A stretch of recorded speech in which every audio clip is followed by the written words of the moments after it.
Assalamualaikum warahmatullahi wabarakatuh. Alhamdulillah wassalatu wassalamu ala Rasulillah.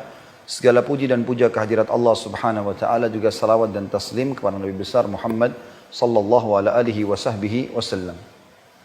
Salah satu fenomena yang sangat dinanti-nanti di Indonesia dan memang sangat semarak yaitu mudik di hari raya Idul Fitri. Mudik ini adalah sebuah kebiasaan yang positif karena umumnya kaum muslimin merayakan kegembiraan mereka dengan pulang kampung dengan tujuan tentunya untuk bertemu dengan keluarga dan merayakan suasana di masa kecil di kampung masing-masing. Saudaraku seiman, Islam membolehkan masalah itu karena di hari raya kita dianjurkan untuk gembira.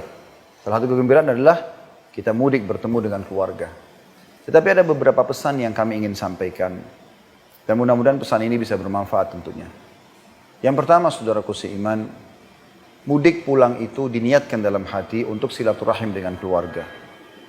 Terutama yang masih memiliki orang tua yang masih hidup. Harusnya pulang diniatkan untuk silaturahim. Karena Nabi SAW bersabda dalam sebuah hadis yang sahih, siapa yang ingin dipanjangkan, maksudnya keberkahan umurnya, dan juga diluaskan rezekinya, maka semestinya dia melanjutkan silaturahim. Silaturahim adalah hal yang sangat baik. Sila artinya menyambung hubungan, rahim artinya yang punya hubungan kekerabatan. Dan puncaknya tentu kedua orang tua. Yang kita sayangkan sekarang, banyak di antara kaum muslimin, terutama generasi muda, mereka rame-rame mudik. Niatnya mungkin sudah tercapai. Poin pertama yang saya ingin sampaikan tadi adalah masalah niat silaturahim. Tetapi pada saat tiba di kampung, bertemu dengan orang tua, baru salaman 5-10 menit, setengah jam, maka mereka meninggalkan orang tua mereka. Sibuk mendatangi teman-temannya, sibuk berkumpul dengan mereka dari pagi sampai malam. Mungkin kadang-kadang ibu dan ayahnya yang sudah 1 tahun, 2 tahun tidak bertemu dengannya, ingin duduk berbicara dengannya. Maka ini poin yang perlu digarisbawahi. Kita tidak boleh mendahulukan orang lain dari orang tua kita. Duduklah dengan mereka. Siaplah untuk menggembirakan mereka, silaturahim dengan mereka, memenuhi kebutuhannya. Berbaktilah secara umum. Karena itu target utama sebenarnya. Begitu juga dengan setelah orang tua, barulah hari kedua mungkin silaturahim dengan kerabat-kerabat terdekat, lalu kemudian baru berkumpul dengan teman-teman. Kecuali kalau teman-teman itu kita ajak untuk silaturahim sekalian, maksudnya ikut pada saat kita silaturahim dengan orang tua, kerabat, mungkin boleh.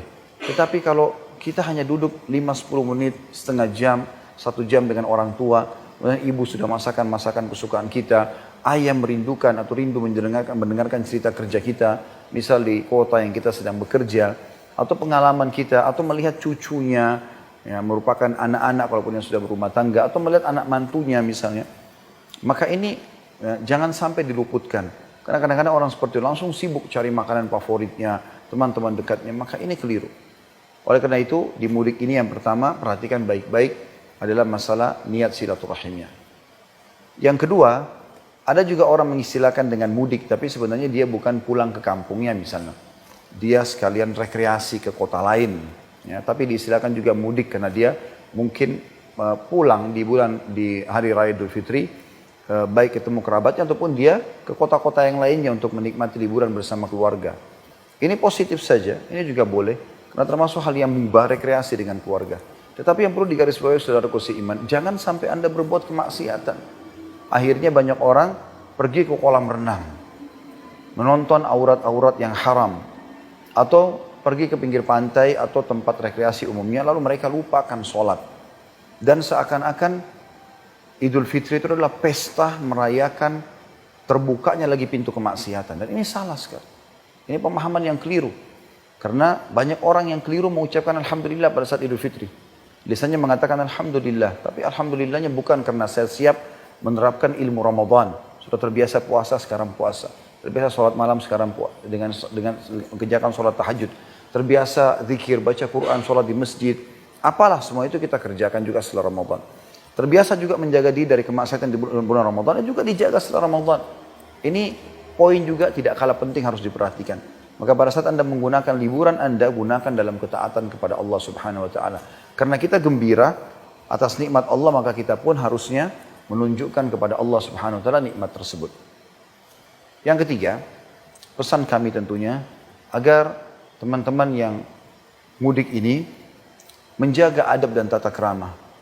Karena Nabi SAW mengatakan, aku menjamin istana di sekitar surga bagi orang yang meninggalkan perdebatan. Walaupun dia benar. Ribut dengan orang, bertengkar. Dan aku penjamin istana di tengah-tengah surga bagi orang yang meninggalkan dusta walaupun bercanda. Dan aku menjamin istana di tempat tertinggi surga bagi orang yang sempurna akhlaknya. Tata krama dan adab. Jadi jangan ugal-ugalan, jangan malah mengganggu orang lain dengan suara knalpot mobil atau motor yang ribut, atau mungkin mendahului mobil orang lain tapi dengan cara yang tidak sopan, atau misalnya parkir sembarangan, atau hal-hal yang serupa dengan itu. Atau mungkin menggunakan kata-kata yang tidak baik, tidak santun. Ya. Semua ini juga harus dijaga, karena Ramadan sudah membentuk kita untuk itu. Kemudian pesan kami yang keempat teman-teman sekalian, jangan sampai melalaikan akad kerja. Maksudnya adalah, banyak pegawai, akad kerjanya dengan kantornya, sebagaimana Nabi SAW mengatakan, al-muslimuna ala syurutihim. Seorang muslim harus patuh pada syarat mereka. Kalau syarat Anda libur dari kantor 6 hari, 5 hari, 3 hari, maka itu akad kita. Kalau kita ingin lebih, maka kita harus izin. Jangan karena alasan ini mudik, kemudian kita meninggalkan semau kita saja. Sehingga kita tadinya niatnya baik, ingin mencari sesuatu yang berpahala, silaturahim keluarga, menikmati kegembiraan di Idul Fitri, tapi malah mendapatkan dosa justru karena melanggar akad ini. Maka ini juga harusnya digarisbawahi tentunya. Dan insya Allah dengan menjaga pesan-pesan ini, termasuk yang terakhir yang kelima, yaitu sibukkan diri tetap dengan ibadah, dengan sholat, dengan puasa sunnah, seperti sabda Nabi SAW, siapa yang puasa Ramadan diikuti 6 hari dengan puasa Syawal, maka seperti pahala puasa setahun. Setiap hari Senin dan Kamis, kata Nabi SAW, pintu surga dibuka atau pintu langit dibuka, dan amal soleh dilaporkan ke langit. Maka aku ingin pada saat hari itu, Senin dan Kamis, aku berpuasa. Kita terbiasa puasa selama 1 bulan, puasalah sekarang. Kita terbiasa sholat tarawih, kita sholat tahajud lah. Biasa sholat di masjid, sholat di masjid gitu kan. Jadi mudik tidak mengganggu semua program-program yang mulia ini. Mudah-mudahan Anda bisa mendapatkan manfaat yang baik dari pesan-pesan ini. Dan semoga Allah menjadikan saya orang pertama melaksanakan, bukan cuma mengucapkan. Selamat mencoba. Subhanakallahumma bihamdika. Asyhadu an la ilaha illa anta astaghfiruka wa atubu ilaik. Wassalamualaikum warahmatullahi wabarakatuh.